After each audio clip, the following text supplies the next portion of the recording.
قدرتی طور پر مریض کے ذہنی استحکام اور اس کے جسم میں حرکت لانے کے لیے ضلع کریم نگر کے ایک خانگی دواخانے کی نرسز نے مریض کے سامنے رقص کیا۔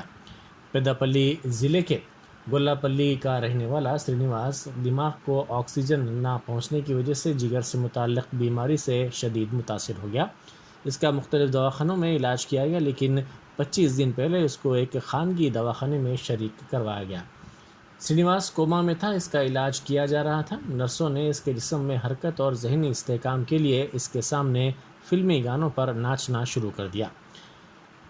ان نرسوں کی جانب سے اچانک ناچ کا مقصد مریض کی جانب سے آنکھوں کو کھولنے اور پیروں کو حرکت دینے کو یقینی بنانا تھا۔ سرینیواس کی حالت میں بہتری ہوئی ہے، جس کے بعد اس کو ICU سے جنرل وارڈ لے جانے کے انتظامات کیے جا رہے ہیں۔